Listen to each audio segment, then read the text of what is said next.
Blog Talk Radio.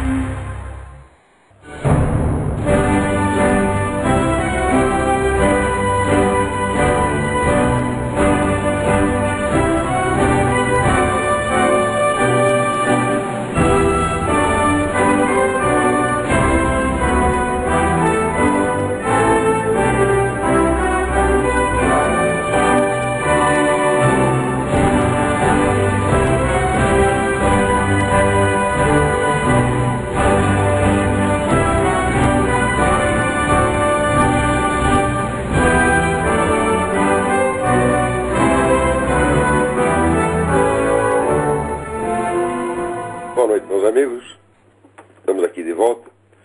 Como sempre, começamos invocando a Santíssima Virgem Maria, o Santo Padre Pio de Pietrelcina, para que roguem a Deus que nenhuma injustiça se cometa neste programa.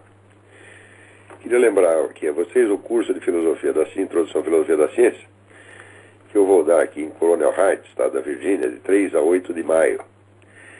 Inscrições pelo telefone 041 9974 4443 com o senhor Eduí. Estão também abertas as inscrições para o curso de inglês para estudantes de filosofia no site www.seminariodefilosofia.org. Este curso é calculado especialmente para facilitar a leitura de textos filosóficos em inglês.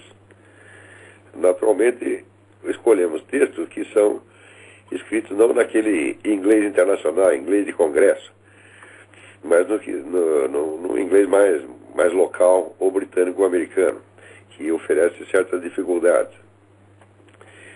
Então chamamos para isso a professora Margarita Noyes, que tem uma ampla experiência em ensino de inglês para estrangeiros e que também se notabilizou por haver educado seus próprios filhos na base do homeschooling. Agora estão todos na universidade. Vamos ver aqui. Essa semana tem tantas notícias, até que 80 páginas de notícias. É uma antologia da estupidez humana. Cada notícia é pior que a outra. Reflete o estado geral de demência do mundo. Então, aí no Brasil, esse negócio do decreto dos direitos humanos, que o Lula passou sorrateiramente durante as festas de Natal e Ano Novo, o que já mostra todo o espírito da coisa. Olha, a única coisa que me surpreende nesse episódio é que as pessoas fiquem surpresas e escandalizadas com isso. Porque, para quem tivesse estudado os documentos internos do PT e, sobretudo, as atas do Foro de São Paulo, tudo isso era previsível, né? Mas as atas do Foro de São Paulo já estão indo aí para o 19º ano, né? E os documentos internos do PT circulam aí há quase 3 décadas. Quem quer que tenha lido este material compreende que isso estava no programa, para ser realizado naturalmente com a lentidão característica da nova estratégia do movimento comunista mundial. Que assim, quando não consegue fazer as coisas todas de uma vez, vai fazendo de pouquinho, disfarçadamente, né? Esperando que o adversário se canse e desista ou esqueça do problema. Porque a grande ilusão desse pessoal da direita é achar que quando eles venceram uma batalha, acabou a guerra. Sempre assim.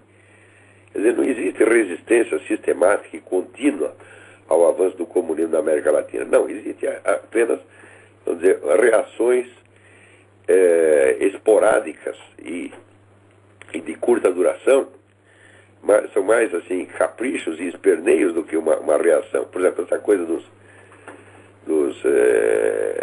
militares, né, que ameaçaram pedir demissão junto com o Nelson Jobim. E, bom, o fato de as Forças Armadas precisarem se esconder atrás de um Nelson Jobim já é um estado calamitoso, porque foi ele que tomou a iniciativa de ameaçar a demissão, e daí os comandantes militares foram atrás. O que mostra, então, que estão, por assim dizer, a reboque de um Nelson Jobim. A situação em si, o próprio modo de reagir, já mostra o estado de subserviência, o estado de fraqueza, de debilidade das Forças Armadas, né? Agora, quando vem este decreto aí dos direitos humanos, as pessoas ficam chocadas, como se fosse uma novidade, porque todos eles acreditam no começo do mandato Lula, já na eleição de 2002, né, a tônica da conversa era que o Lula mudou, o Lula aderiu ao capitalismo, o Lula evoluiu, etc, etc. Eu lembro quanta gente não brigou comigo por causa disso. E eu disse, olha, vocês estão muito enganados, vocês não sabem como funciona esse movimento comunista. Esses vai e vem, essas concessões táticas são a coisa mais fácil do mundo, eles estão acostumadíssimos a fazer isso. Já está no livro do Lenin, está um passo para trás, para dois para frente. Eles têm mais de 100 anos de experiência nesse tipo de coisa. E, sobretudo, o comunismo é um movimento contínuo. Então, o comunismo está continuamente revendo a sua experiência, examinando, fazendo análise de conjuntura, né, vendo, tentando, como é que diz, delinear o quadro todo para ver quais são as peças que devem avançar, quais que devem recuar. Tudo isso aí para eles é uma técnica avançadíssima, é uma ciência. Rapaz, com o outro lado, parece que só vê o noticiário da semana. Né? Quer dizer, os comunistas estão fazendo plano para 50, 60 anos adiante e prosseguindo na aplicação de uma técnica contínua, de uma tática, de uma estratégia contínua, e o pessoal reage assim apenas ao noticiário do dia. Quer dizer, é uma diferença tão patética que não espanta que esse pessoal comunista esteja dominando tudo no Brasil e na América Latina. A culpa disso não é dos comunistas. O comunista está fazendo o serviço dele, meu Deus do céu. Eles sempre estão fazendo o que sempre quiseram fazer. Até estão fazendo com mais lentidão, né, do que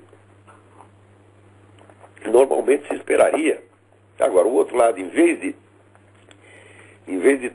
tirar vantagem dessa lentidão, que lhes daria o tempo para examinar a situação em profundidade e traçar uma estratégia, não.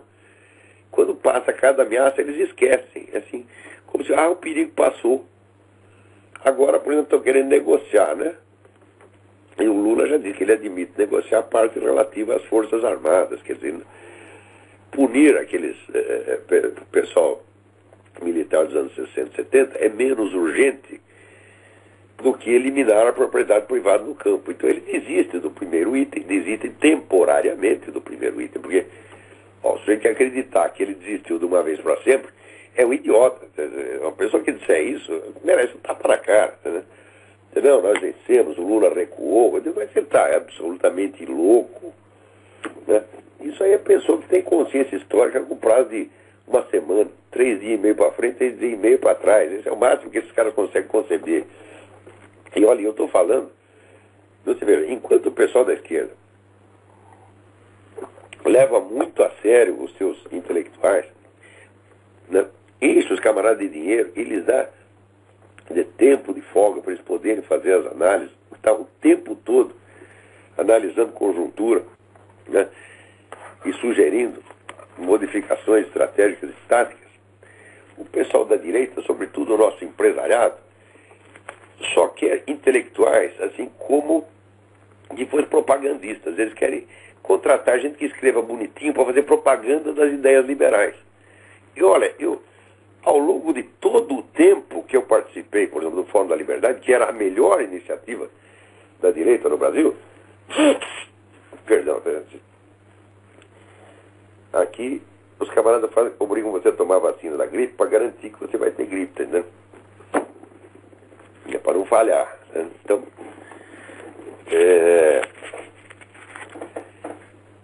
o Fórum da Liberdade, então, era a melhor iniciativa, mas, no entanto, nunca passou disso aí, propaganda das ideias liberais.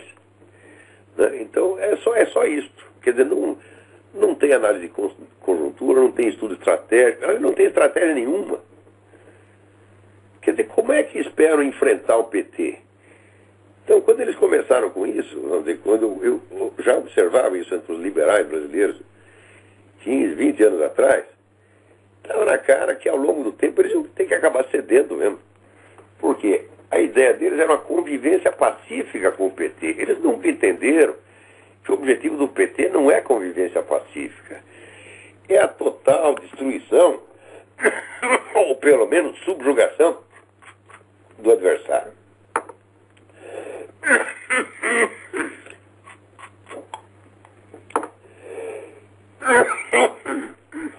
O PT sempre teve por objetivo uma mudança estrutural cultural do Estado brasileiro que excluísse da política toda oposição possível ao projeto comunista da América Latina. E eles estão realizando isso diante dos olhos de todo mundo. E o pessoal ainda tem medo de confessar o que está acontecendo.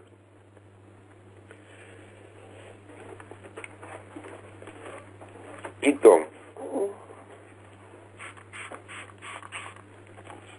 quer dizer, com tanta covardia intelectual, aonde que esperam chegar? Como é que podem concorrer com o adversário que já está dominando todo um continente?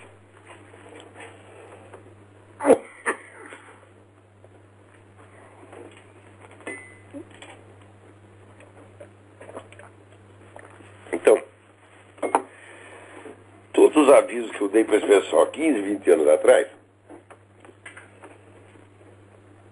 caíram em ouvidos surdos. E agora, onde não há mais a mínima possibilidade de organizar uma resistência firme,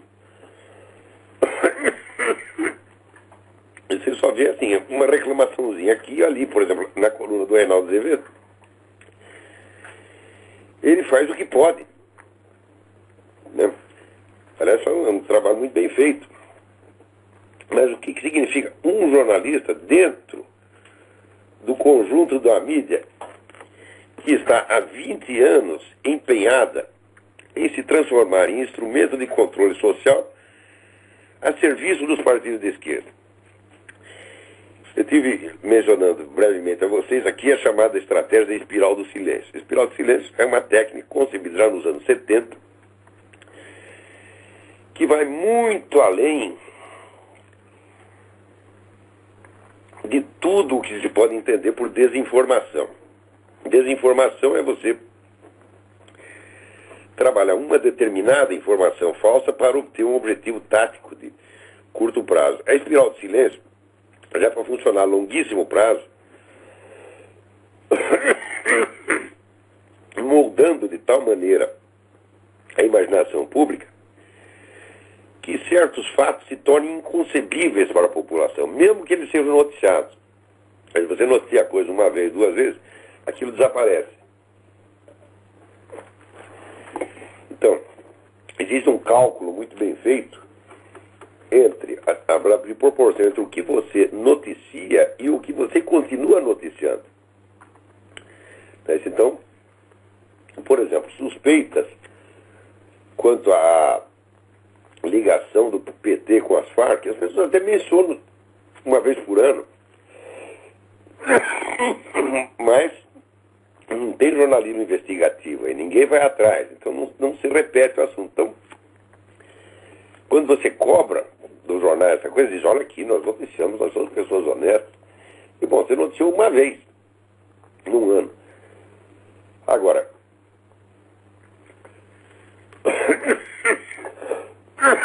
o tom geral de todas as investigações de corrupção foi sempre poupar o Lula.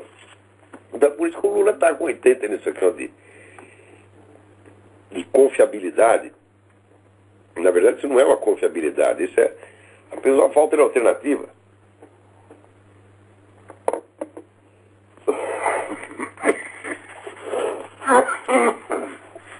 E além de não haver lideranças que possam concorrer, poucas lideranças que tem, não são promovidas 1% daquilo que é o Lula. Então, a longo prazo, a situação está absolutamente sob controle e o instrumento de controle é precisamente a mídia.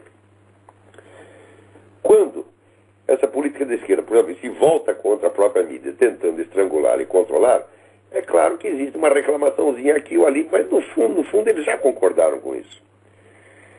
Tanto concordaram que você vê que quando surge uma controvérsia como essa de punir ou não punir os famosos torturadores dos anos 60 e 70, a posição geral da intelectualidade, dos formadores de opinião, é a favor de punir, porque o argumento é sempre assim. Eu li artigos do Hélio Schwartzman e do aquele cineasta, o Silvio Tendler, né?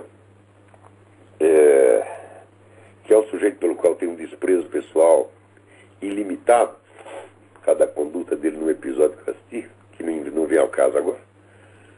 O argumento dos dois é o seguinte: não, por um lado, o pessoal da esquerda estava reagindo contra o regime político, ao passo que o pessoal militar e policial estava agindo como agentes, na posição de agentes do Estado, então tinha uma certa responsabilidade sobre a segurança dos seus prisioneiros, eles não podiam cometer ilegalidade. Então, esse argumento é baseado na ideia, na concepção da guerra assimétrica. Consiste em atribuir o peso de todos os deveres legais e morais ao adversário e a si próprio todos os direitos e todas as facilidades.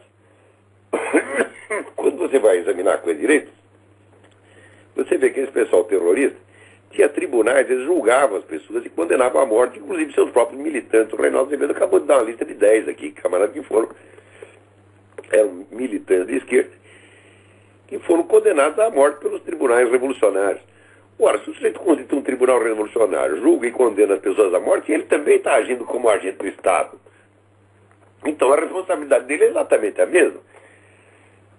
Também, sem contar o fato de que alguns desses eram não apenas formalmente, vamos dizer, não apenas estruturalmente, mas oficialmente agentes do Estado estrangeiro, que é Cuba. O Zé Dirceu era um membro do Serviço Secreto Militar cubano. Então era um agente do Estado cubano. E esses outros que estavam no Brasil eram agentes do Estado que eles mesmos estavam constituindo e que instituía tribunais, julgava e condenava pessoas. Então, qual é a diferença entre uns e outros? Não tem nenhuma. E agora, a ideia da guerra assimétrica, ela está entrou tão profundamente na alma das pessoas que tornou um modo natural de pensar. Eles acham que isso é justo. Por exemplo, o Silvio Tender fica chorando lá que, quando ele foi para o Chile, né? A mãe dele foi presa e interrogada, não sei onde, portanto foi humilhada, e ele justificando, usando isso para justificar que tem que punir os torturadores. Aqui, minha gente, eu fui preso e interrogado, fiquei preso 6 horas na Academia de Polícia Militar do Estado de São Paulo. Daí depois veio um tenente japonês me interrogar, interrogou e mandou para casa. Isso foi tudo. Então eu também sou vítima da ditadura, né? Claro que na hora eu fiquei com medo e me senti humilhado. Eu queria ir embora para casa, não podia, estava lá preso numa sala, não podia sair, e ninguém me dando satisfação do porquê que eu estava lá. Aliás, até eu sabia, eles é que não sabiam. Então eu tinha promovido uma agitação lá dentro da academia de polícia. Eles me pegaram com a boca na botija, até foram muito tolerantes, simplesmente mandaram para casa, me chamaram de idiota, mandaram para casa. Então, por causa disso, eu poderia hoje estar pedindo indenização, fazendo choradeira. O seu Silvio Tender, no qual ninguém tocou num fio de cabelo dele, né, apenas fugiu e deixou a mãe aí para defender, se escondeu atrás da mãe, a mãe foi presa no lugar dele e ele ainda está reclamando. Oh, meu Deus do céu. Tem alguém na linha aí? Alô? Olá, boa tarde, boa noite. Boa noite. Aqui é o Daniel de São Paulo, tudo bem? Daniel, tudo bem? Um pouco sobre como... Eu comprei um livro recentemente, não sei se você conhece o Jorge Caldeira. Sim. O Reinaldo Azevedo indicou lá no blog dele, lá História do Brasil com Empreendedores, né? Que o Jorge Caldeira tenta desconstruir o mito aí do Caio Prado Júnior, né? E não sei se o senhor já viu, deu uma olhada nesse livro. Como é que chama o livro? História do Brasil com Empreendedores. Aham. E no fundo a argumentação dele é que não tem nada de marxismo, Caio Prado, e que na verdade os principais conceitos dele, né, o latifúndio, o sentido da colonização, na verdade são categorias que ele traz do Oliveira Viana, né, de uma tradição do corporativismo, né? E aí ele tem uma série de passagens onde ele fica fazendo associação do corporativismo e Aristóteles, a teoria de Estado de Aristóteles, né? E eu queria que o senhor pudesse comentar um pouquinho sobre isso, né? O Prado Júnior dizendo que ele não é marxista, isso aí um comunista pode fazer. Olha, por isso que o liberalismo no Brasil não vai para frente, tá entendendo?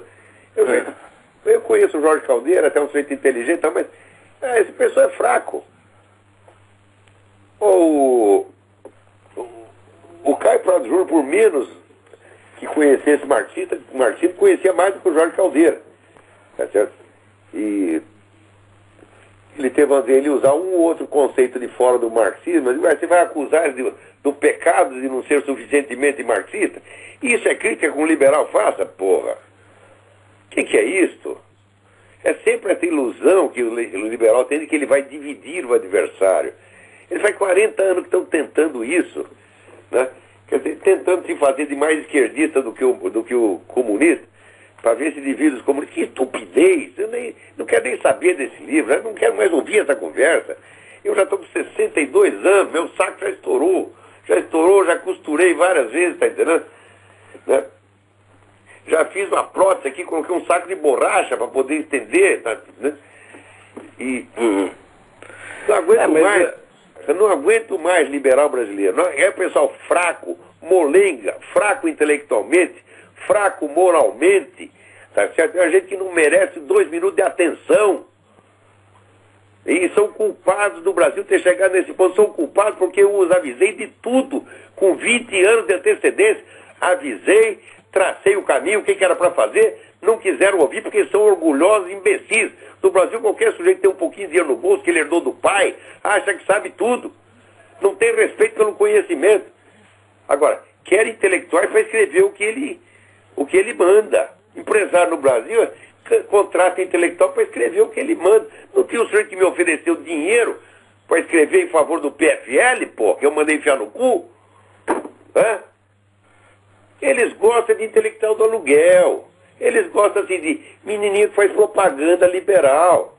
Agora, quando vai fazer uma análise séria, científica, para salvar a vida dos filha da puta, tá certo? Eles não gostam. Você tá entendendo? É como o sujeito que vai no médico, diz, aqui, doutor, vim aqui para o senhor me prescrever tal e tal remédio. Né? Daí o médico diz, mas meu amigo, nem examinei o senhor, não interessa, eu que estou pagando. Essa é a mentalidade do empresariado brasileiro, essa é a mentalidade dos liberais. Por isso, tá entendendo? Esse pessoal não é sério, o pessoal liberal brasileiro não é sério. Mas o que me incomodou no livro foi essa associação que ele faz de Aristóteles com o corporativismo, essa tradição. Claro que alguém lá em cima de Aristóteles, pô, sabe aquele negócio? Nessutor ultra crepidam, não vá o sapateiro além da chinela.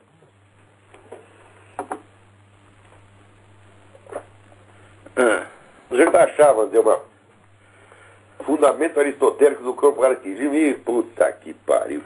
Então, mas e ele faz uma digressão grande sobre isso, né? Ele tenta fazer um resumo da teoria política de Aristóteles. O intelectual brasileiro não existe, rapaz. Isso é uma palhaçada. Debate ideias no Brasil. Porra, esse pessoal está 30 anos atrasado. 30. Por quê? Eles só leem jornal, meu Deus do céu. Eles não sabem o que é um negócio chamado fonte primária. Eu, há 20 anos, tudo que eu digo sobre PT e partidos de esquerda é tudo baseado em fonte primária nos documentos internos desses partidos. O pessoal não lê isso. Eles leem o Estadão, leem a Folha e fazem análise baseada nisso. Não vai, assim não vai, porra. Não tem mais paciência com essa gente, entendeu? Eu acho que daqui por dentro, o que quer que aconteça de mal para a chamada direita brasileira, que não tem nem coragem de se chamar direita, é merecido. É merecido querer ajudar esses camaradas, que nem querer ajudar um suicídio. O cara está tentando se jogar de cima do prédio, você vai lá segurar o cara, ele vai pular e vai te levar junto, porra. Então vocês querem perder a briga? Percam, tá certo? Pega o seu orgulho, a sua empáfia, o seu dinheiro, tudo, vão todos à merda, tá entendendo? O Brasil vai virar comunista mesmo, porque com uma direita como essa, vai... Para ficar do lado da esquerda não dá, tá certo? Mas Eu acho realmente que, do ponto de vista intelectual, a esquerda no Brasil até tem mais dignidade do que a direita. E o pessoal todo não entendeu. Falou, só tinha no Brasil, só tinha um sujeito estudando as coisas seriamente, que era eu. O resto era só palpite jornalístico, porra. Agora, eles preferem ouvir palpiteiro. No Brasil, o pessoal está dando ouvido, né? Rodrigo Constantino, que escreve 2 ou 3 coisinhas a favor do liberalismo. O pessoal leva isso a sério. Pelo amor de Deus. Bom, vamos em frente. Olha, aqui tem uma notícia muito interessante, né? O senador, né, da North Carolina, R.C. Souls, que é um dos líderes da campanha pelo desarmamento civil, é um desarmamentista radical, entrou 2 ladrões na casa dele, sabe o que ele fez? Passou fogo nos 2. Um fugiu, o outro está no hospital. Quer dizer, desarmamentismo no cu dos outros, né, senador? É sempre assim. É sempre assim. Você pega todos esses desarmamentistas brasileiros, eles têm não só arma em casa, como tem guarda-costas armado também. Você chega lá, o cara tem um metralhadora Uzi, né? Uma pistola Glock, um Taurus 45, tem tudo lá dentro. Ele não quer que você tenha, pô. Aqui, ó, era o Souza. Então, esse negócio, como dizer, é uma manja de batom na cueca. Como é que você vai explicar uma porra dessa, né? Peraí, tem mais outro telefonema aí. Quem é? Tô aqui Alô? esperando. Alô? Alô? Olavo? Eu? Tá me ouvindo? Perfeitamente. Olha, eu sou Nanda, eu tô falando de Portugal. E eu queria botar assim, uma questão que é cultural. Se você achar relevante comentar, tudo bem. É o seguinte, lançaram um documentário do Wilson Simonal, né? Já tem um certo tempo, não sei, não vi. Vi o trailer e, de acordo com aquilo que aconteceu, do fato dele ser considerado um delator, isso se espalhou durante várias gerações. Inclusive, meu próprio pai disseminava isso. E eu nunca nem me interessei em ouvir a voz do cara. Sei que ele era um cara, assim, pronto, que agitava as massas e tal. E agora com essa coisa da moda, né, dele estar aí em voga, fui escutar realmente uma bela voz e o cara nunca mais se levantou, né, de acordo com essa praga que jogaram. E queria saber um pouco de... Que se ele delatou terrorista, fez ele muito bem. Cumpriu o seu dever. Você está entendendo? Agora, se depois a polícia abusou das suas prerrogativas, certo? E cometeu crimes contra o cara, isso é outro problema. Tá certo? Ele não é responsável pelo que a polícia faz, mas delatar terroristas é obrigação moral de todo cidadão brasileiro. Ele fez o que tinha que fazer. Tá certo? Agora, no Brasil isso é pecado. É pecado, quer dizer, você tem que... A ideia lá é o seguinte: os terroristas têm toda a razão, eles são intocáveis, eles são santos, eles não podem ser investigados, não podem ser averiguados, não pode ser nada. Tem que encher os bolsos deles de dinheiro.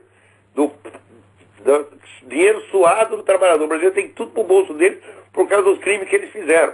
Inclusive de matar seus próprios companheiros.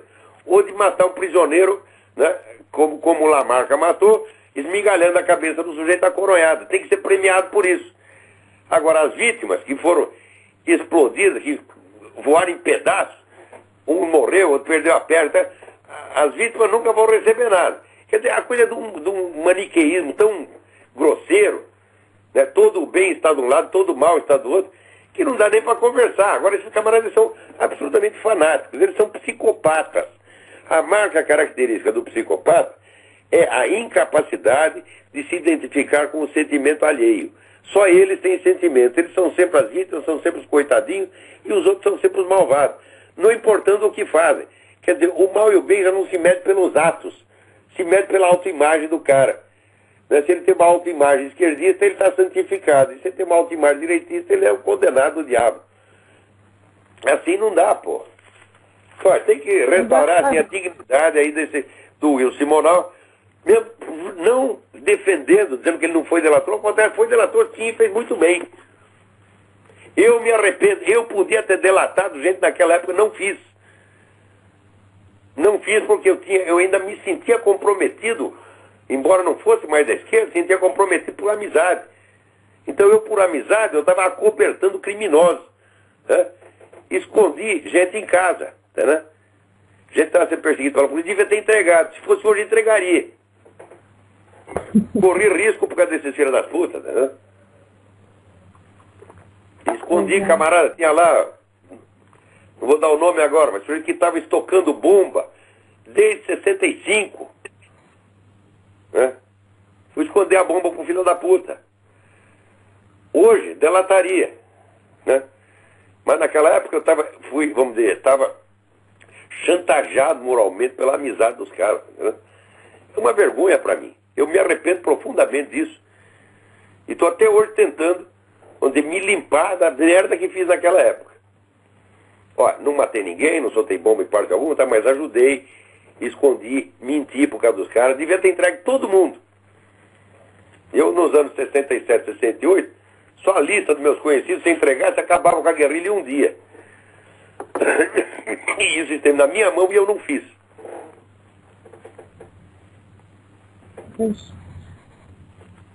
Mas agora... Então, obrigado pela colaboração aí. Muito bem. Agora aqui, o dele publica uma lista dos principais ataques ao cristianismo, mas fala só dos ataques ao cristianismo só fiz aqui nos Estados Unidos, que é como esse decreto dos crimes de ódio, etc, etc, etc.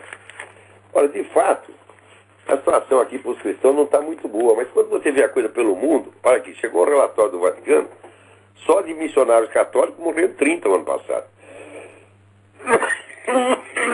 Agora, aqui está ataque à igreja copta no Egito. Mas se você for ver, pastor protestante, missionário protestante, vou somar tudo, dá umas 100 pessoas por ano. Mas isso eu não estou falando dos fiéis. Estou falando só dos pastores e missionários, pastores e missionários. Vai dar 100 por ano. Fiéis, então a coisa vai para 2.000, 3.000. Quer dizer, está aberta a temporada de caça ao cristianismo. Ao mesmo tempo, veja, vocês que adoram tantas religiões não cristãs, veja aqui. O Jornal Telegraph de Londres informa que os sacrifícios humanos estão na moda agora em Uganda. Estão dando um crescimento. Eles estão cada vez procurando mais gente. Eles gostam tudo de pegar os albinos, já que os albinos são amaldiçoados. Né? Então vai lá, faz o sacrifício. É exatamente como faziam os astecas e incas. Né? E tem gente que acha isso lindo. Que diz, não, são manifestações culturais. Né? É cultural caralho, pô. Que é isso? Quando é que vão tolerar uma coisa dessa?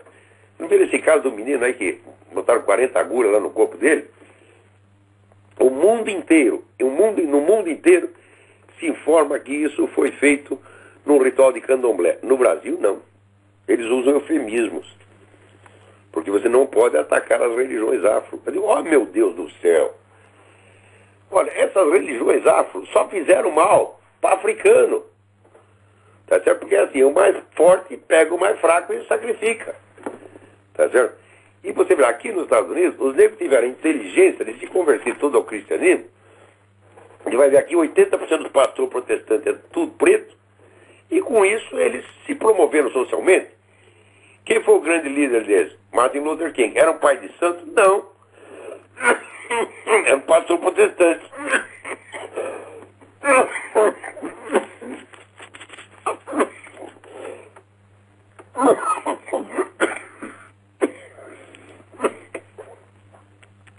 O negócio aqui tá bravo. Um minutinho.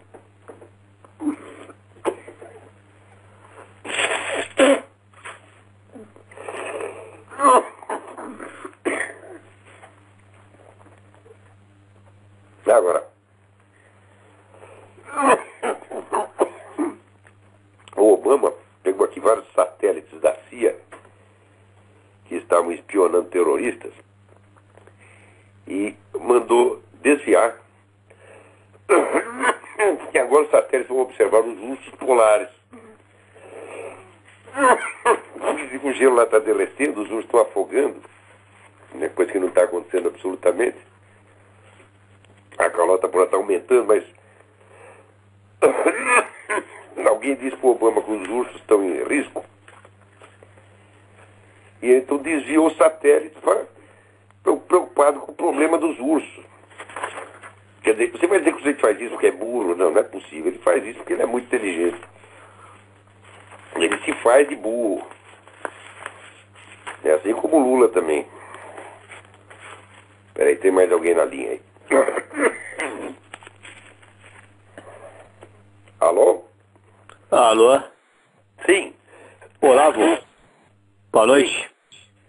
Boa noite. Eu queria saber se você ficou sabendo que o Sendero Luminoso do Peru vai fundar um partido político agora, era uma ex-guerrilha comunista assassina do Peru. Mas esse é o plano a longo prazo. O plano é como você tinha falado, que as Farc um dia poderia vir se tornar um partido. É o que está acontecendo agora no Peru. Mas é o programa do Foro de São Paulo. Todas as organizações criminosas virarão partidos políticos e serão todas aceitas, né? E virarão governantes dos seus respectivos países, serão premiados por todos os crimes que cometeram. E tem gente na dita direita que aceita isso. Você vê, o próprio governo militar nunca fez nada, nunca abriu a boca contra o comunismo, só abria contra a violência. Né? Quer dizer, que o sujeito não cometa violência, ele pode fazer o que quiser. Agora, você veja que o que realmente nos prejudicou não foi a guerrilha. A guerrilha não fez nada para ninguém. A guerrilha era um bando de louco.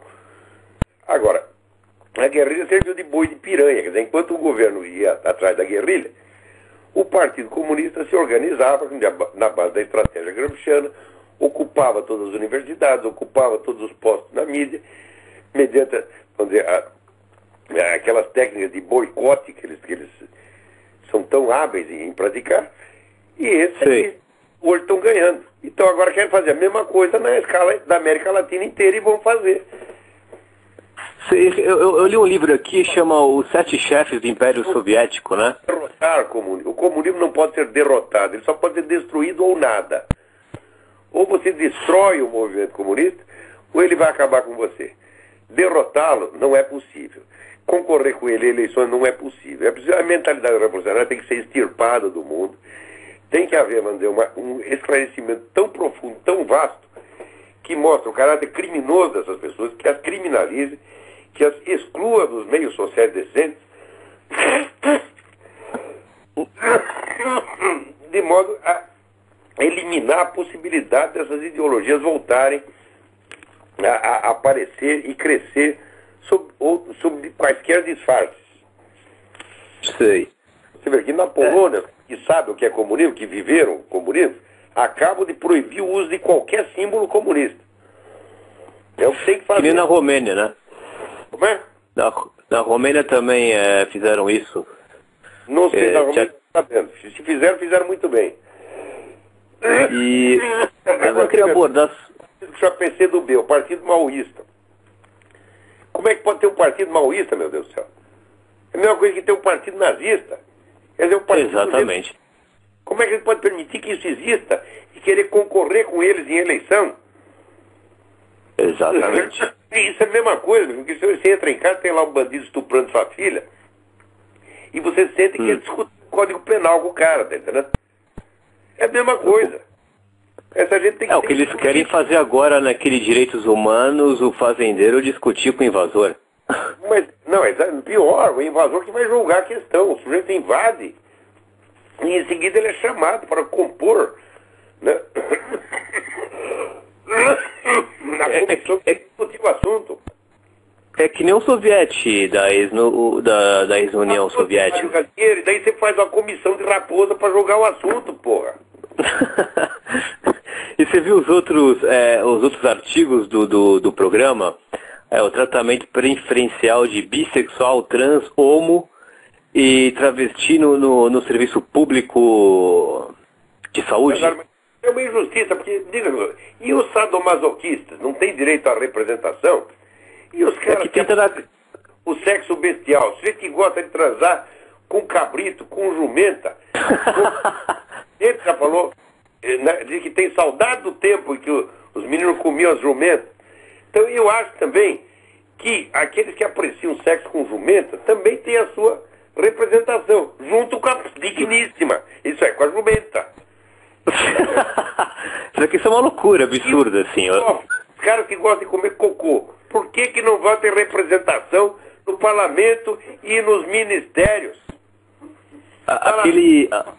O Vanucci se demonstrou um cara muito louco. Olavo? Loucura, evidentemente. Agora as pessoas estão perdendo o simples fato de haver um movimento político baseado em fantasia sexual, em desejo sexual, é uma coisa louca. Tinha outro artigo que era a legalização da prostituição nos direitos trabalhistas, né? Olha aqui, nós temos que fundar o Partido dos Masturbadores, o Partido dos Sadomasoquistas, o Partido dos Bestiais, o Partido dos Coprófilos. Que cada preferência sexual, por mais extravagante que seja, tem que estar democraticamente representada.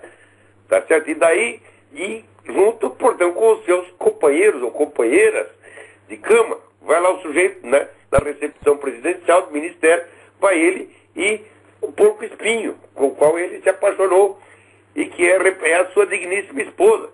Você veja, aquele negócio de casamento gay, meu filho, no tempo do Império Romano existia casamento gay. Né? Calígula mandava capar os rapazinhos para transformá-los em suas noivas. Só que o próprio Calígula que fazia isso, que era imperador, ele sabia que era uma paródia. Agora eles estão pegando essa paródia, sabendo que é paródia, e querendo nos impor como lei. E a gente não percebe que está lidando com um psicopata. Uma coisa é o sujeito ter uma preferência sexual, como todo mundo pode. Olha, tem um cara que gosta de futebol de botão, tá certo? O outro gosta de esportes radicais. Também na fantasia humana não acaba. Você pode gostar de milhões de coisas. Agora, transformar isso em lei, querer impor isso aos outros, isso é coisa de psicopata, evidentemente.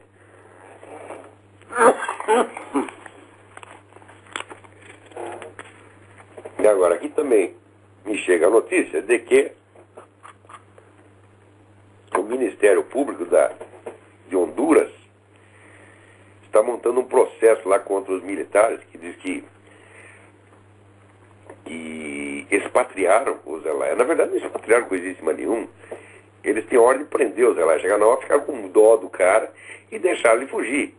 Ele fugiu porque quis. Não foi expatriado de maneira alguma.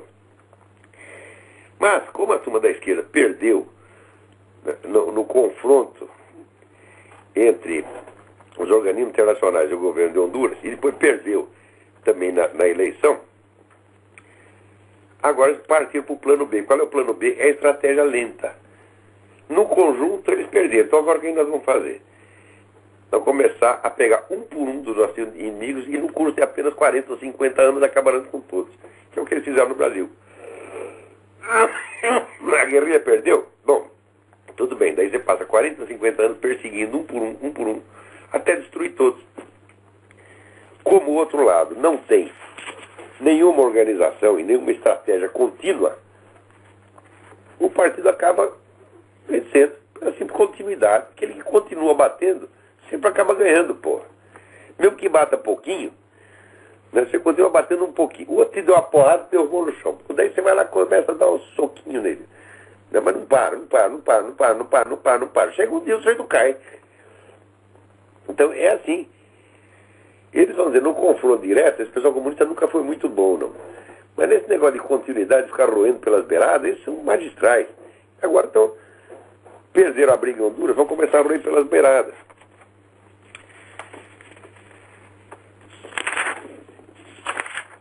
Deixa eu ver o que mais temos aqui.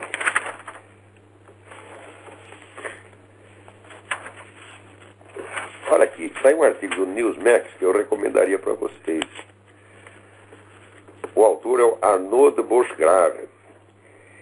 Ele diz o seguinte, ele diz que o pessoal está procurando o Al-Qaeda no Afeganistão, mas o Al-Qaeda está no Iêmen. Eu acho que exatamente por causa disso que eles estão procurando o Afeganistão. Eles não querem, mas está na cara, mas na cara que o governo Obama não quer fazer nada contra os terroristas. Por exemplo, agora apareceu aqui um relatório de outros oficiais de segurança sabiam do sujeito que estava naquele voo, né, com a bomba ali no meio das pernas. Deve ter sido inspirado no Brasil, porque se transporta dinheiro na cueca. Eu falei, você pode transportar dinheiro, para a gente poder transportar uma bombinha também. Né? Peraí, tem mais alguém na linha aí? Alô, quem é? Alô, boa noite. Boa noite. Olá, tá me ouvindo? Perfeitamente. Quem fala aqui é Marcos, de Porto Alegre. Ouvindo eu não estou falando. Bom, então eu vou te fazer uma pergunta, tá? Bom, eu posso falar pelo menos. Não, é o seguinte, eu acho que o senhor já sabe o que aconteceu ontem no Haiti, né, do terremoto, né? Sim.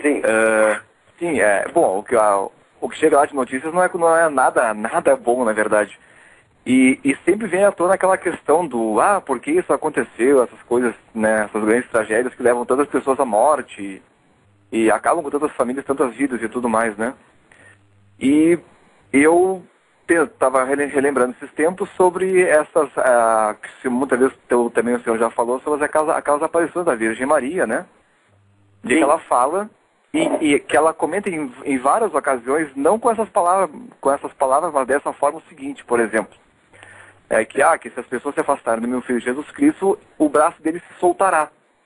Parece que isso é um castigo, mas não seria no caso que o homem está desistindo da misericórdia divina e isso poderia, entre aspas, explicar essas grandes tragédias que acontecem nos últimos anos?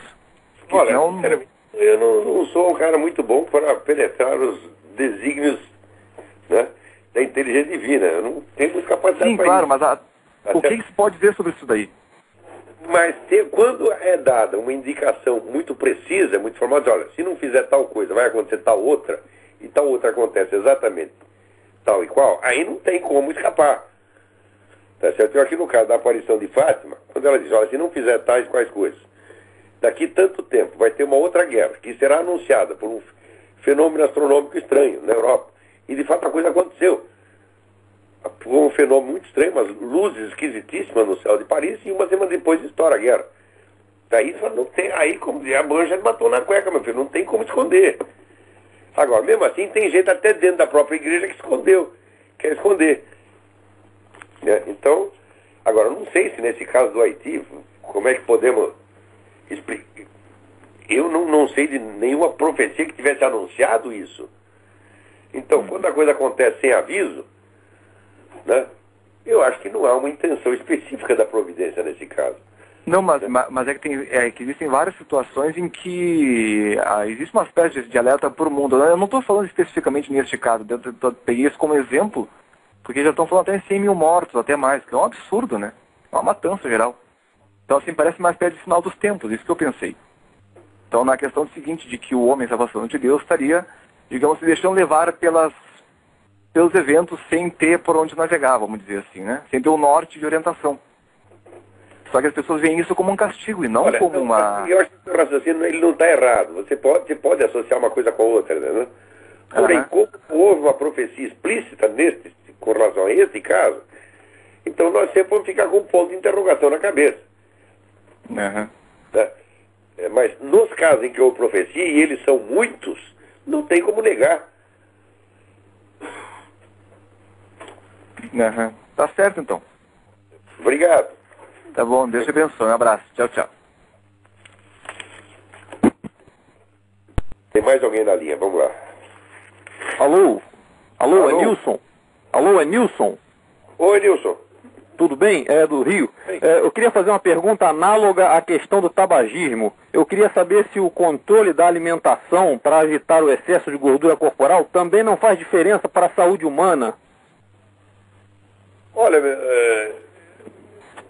na verdade é o seguinte, você já ouviu falar de um treco chamado Códex Alimentários? Que vai uniformizar a alimentação no mundo inteiro? Não, o senhor pode falar sobre isso? Posso? Então, o Códex Alimentar vai forçar a ingestão de hormônios femininos pela população mundial inteira. E o pessoal está preocupado se o sujeito fumou, está comendo macarrão demais.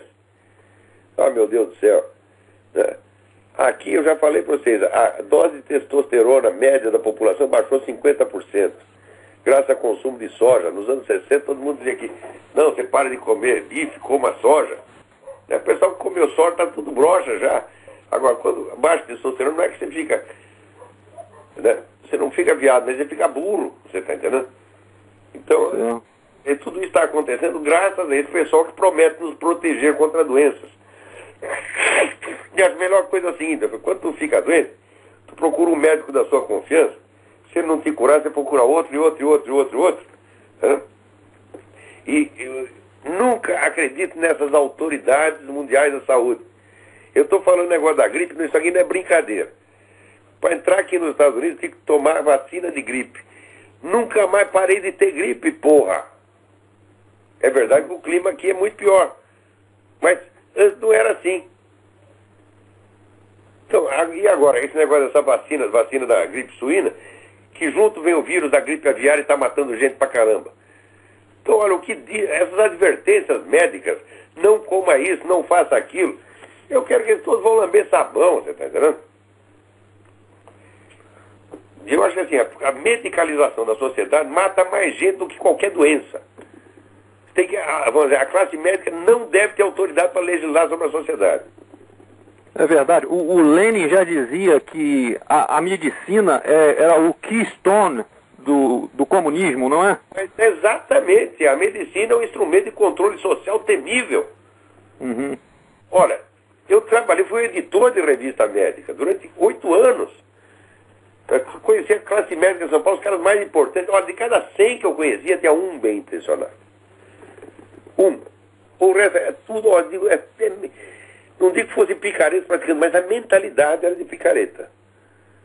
De vez em quando encontrava o Carlos da Silva Lacarde, encontrava o Domingos Miguel Minervino, São Carlos Armando de Moura Ribeiro. Tinha uns caras ficando notáveis, que eram um homem de ciência totalmente devotado mesmo. Entendeu? Mas a maioria não era assim, não, era picaretagem. Revista, publicação médica, era assim, saía direto no laboratório, só nós queremos vender tal remédio, então você faz. Enche aí, intoxica os médicos de artigos sobre essa doença, recomendando essa substância. Não podia dar o nome comercial, mas dava, né, a substância. Então ia a classe médica inteira atrás daquela substância. Sempre foi assim. O senhor já ouviu falar de uma substância que estão dando para as crianças chamada Ritalin? Já. É para hiperatividade, segundo dizem. Isso aí faz um mal desgraçado.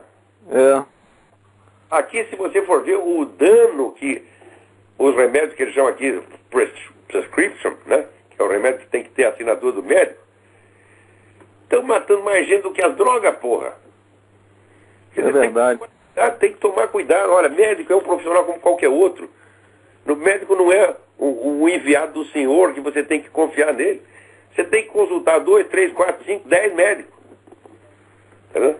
E usar a sua cabeça. Quem tem que decidir o seu tratamento é você, de acordo com os dados que eles lhe derem.